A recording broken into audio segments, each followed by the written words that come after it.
So you sort of have a non-hand. This is a situational thing? Yeah. Okay. Uh-huh. Yeah. Non-hand call-ish. It's about a string bet situation I had. Okay. So string bets and The string raises. Yeah. Okay. Um, it's a 1-3 game MGM National Harbor. I played last Saturday, Okay.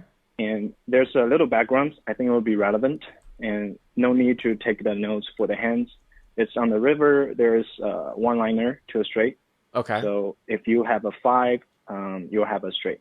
So Okay. player A, which will be the main villain for the next hand, like on the river, bet 20, and another opponent calls 20. Mm-hmm. And the player A flip over one card, which is a five, and Okay. the other player shows both card, ace deuce, which is two pair, Okay. and then beat by the straight. And the dealer start pushing the pot to the player A, Mm-hmm. who shows one card. Right. And I asked the dealer, can you flip over the other card, the other card, so that I can see what type of card he limped with under the gun. Okay. The dealer told me he doesn't have to, and I kind of tell the dealer that I want to see it. And because the other people showed both cards, he might want to show both cards to win pot.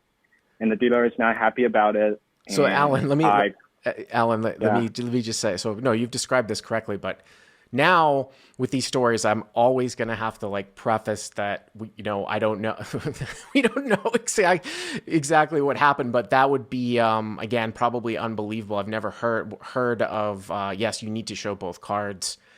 It would be quite shocking if the dealer said that, and if they did said that, then obviously they would be in the wrong. There's something to note about this is that in PLO, like this is not something that is I would, in my opinion, bad even as a winning player to make somebody show both cards. Like I think that there are things that are of poor class and etiquette as a winning player, like when you catch somebody, a big recreational player, bluffing, and then you wait until they turn their bluff over before you table your hand. Oh, I think that's ridiculous. But I've seen this a lot in PLO where you just say to the dealer, he's got to show both cards, and if you're not in the hand, that's fine too. I have no problem with that whatsoever. mm, So that's yeah. surprising to me. But okay, so that's the setup. Yeah. Yeah. So at this point, and the dealer turns over and like doing very angry. Player A is not angry at me too. I didn't say anything. Why is So on the very why next is hand, he angry that he has to show both cards if he has a straight? yeah, it's very strange. So I didn't say anything. I just do the gesture that I'm kind of sorry, but actually I'm not sorry. Yeah. So it's just on the very next hand. So the player A is at big blind now, Okay. and two people link, 1-3 game. Two people link, and we are 500 effective. Okay. I'm on the button with Jack of club, 9 of spade. Okay. I raise to 25, and only player A in the big blind calls. So two Player A limpers, is 500 effective. You make it 25 with Jack 9 Jack 9 offsuit, yeah, Jack 9 off. and the limpers fold. Big blind calls and limpers fold. That's a little bit wide, Alan, but okay. Yeah. Yeah. It's so we're talking I played that. Okay. Pot is about 56, Okay. and the flop is queen of club, 8 of spade, 4 of club. Okay. So I had a gun shot, and the player A check. I bet 15, Okay. and he calls. Turn is where it get interesting. Turn is 7 of spade, and he checks. I bet 35 with the intention to bet the river with a straight or maybe a front door flush. So I bet 35. So you flop a flush. I mean, excuse me. You flop a gut shot to a 10, right? Gun shot. Yeah. Right. Correct. Gut shot to a 10. Queen of clubs, 8 of spades, 4 of clubs. You have Jack of clubs, 9 of spades. You bet they call. Turns a 7 of spades. Spade. Yeah. He so checks. No. Right. I'm just trying to figure out if I would barrel this card here. When big blind calls, because I don't know if he's. I mean, I guess maybe if you think you might fold out an 8 or something. Yeah, you're right. I think his ranges could be very strong because he could call 25, and my 35 bet here doesn't accomplish anything. When I think about it in this way. Yeah, but at that time I bet 35, and he counts out 2 stack of chips, one stack of 35 and another stack of 35. Okay. And he didn't say anything verbally like raise. He just pushed one stack forward, moves back, and push another one forward. And the dealer sees his action because he's looking at his direction, but he didn't say anything about the string bet. Just because I don't really like to make people I don't like to take advantage of people at this point, but I just don't like the dealer at that time because it's not my responsibility to say anything. So I paused for a couple seconds, and I decided to speak up about the string bet situation.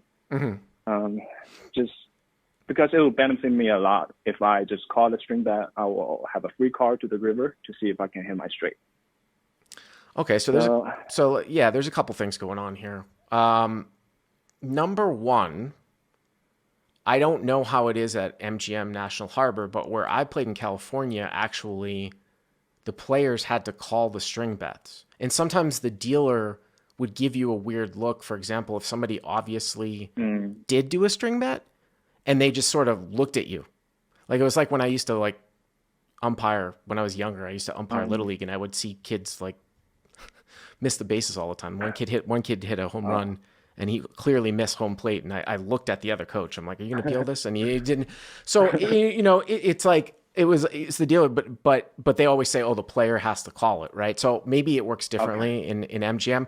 Here's my thing about string bets, and I've talked about this before too, on other types of things. I feel like so the whole purpose of the string bet rule is so that somebody can't basically make a double action, meaning that they can't do what you're basically saying, where they're going to cut out some chips and then they're going to sort of see your reaction and then come back again and basically do it again.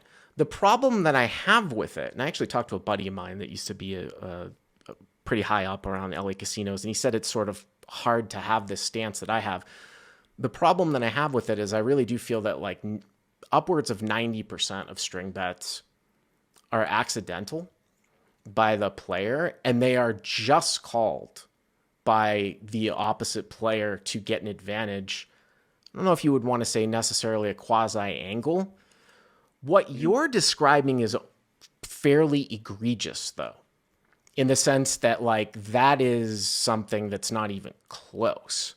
So I think that for me, I have not called string bets on players when it probably would have been judged a string bet, because I know that this guy just fumbled with his chips. That was not his intention. Here, it sounds like this guy clearly made a string bet, but then you have to sort of wrestle with is he really gaining any advantage from it, or is he just inexperienced? Yeah, I'm pretty sure he's inexperienced, so it will be a mistake, not intentionally string bet.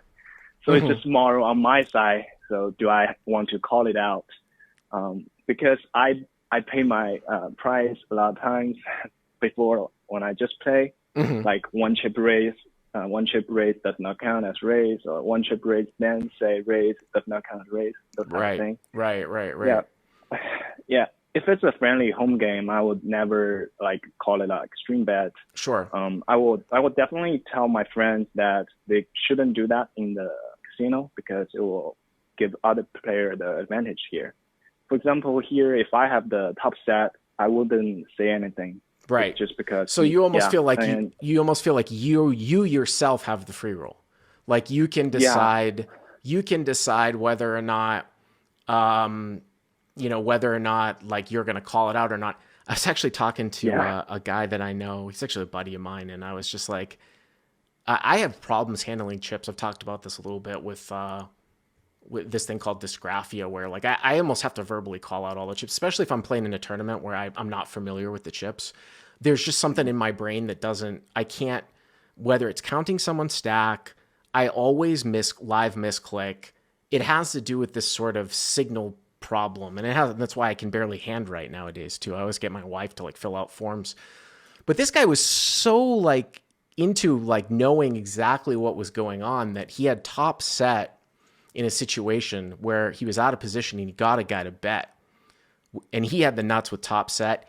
And he intentionally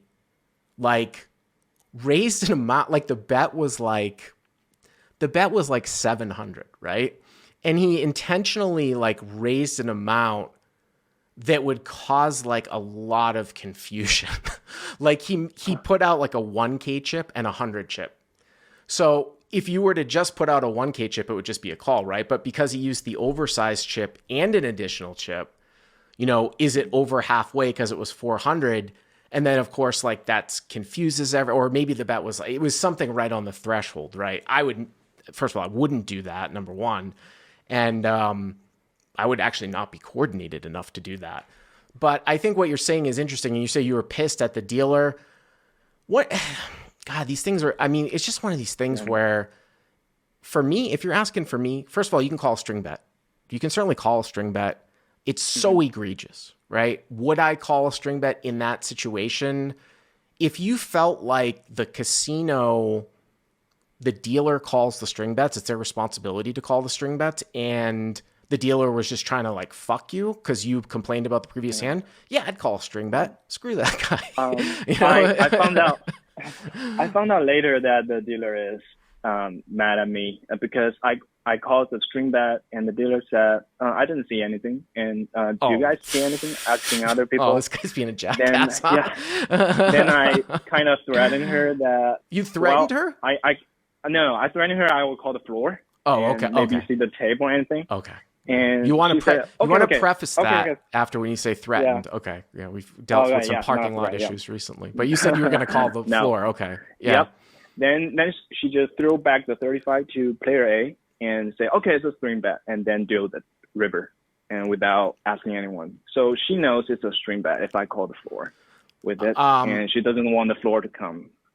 That type of deal. I figured later. I again, if you're asking me personally, I feel that I try to be unbiased in these situations. And like I said, I walked back my comments last week because I have a biased opinion a lot of times, and I will openly admit it, of dealers and of some casino management. And that comes from my experience in LA casinos, where I tend to have somewhat of a negative attitude walking into situations like this. And it has to do with the tenure nature of these sort of family-run casinos, and that the dealers don't run the game and they don't put effort into it. A lot of them, not all of them, but a lot of them.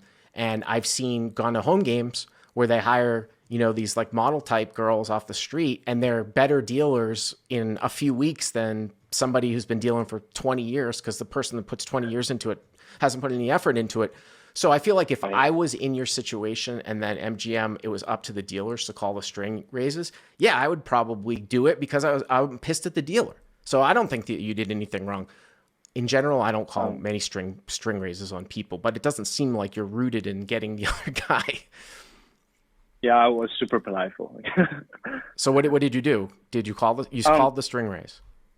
Yeah, I called the string raise, and the dealer is not happy, but we go to the river, and it's a blank, check. The guy shows king, and take the pot down. That's the end of the story. So you got a free turn, basically. Free river, the free river. Oh, you got a free river. Oh, because the river was a brick. Yeah. Well, you didn't have to pay the raise on the turn. You didn't have to pay a raise on the turns, basically, right? No, yeah. I don't have to call the other 35 to see the river. Like I said, I can, in general, I can see your side of it because of what this situation is. I don't really like calling string raises on people if I don't think that their intention was to gain anything out of it, because I just think it's, like I said, it's the same. It's the same thing as when I roll my hand over when someone's bluffing and I don't make them turn it over. But to each his own. Everybody has a right to do it. I mean, it's not something. Yeah. You know what I mean? I think you have the right attitude about it, though, thinking in that way. But I appreciate the call. If you like what you've seen here, please hit the subscribe button. And if you enjoyed this call in hand, hit the like button down below. To check out crushlivepoker.com, click on the link in the description. Use the code YTA300 to get the first 30 days for free.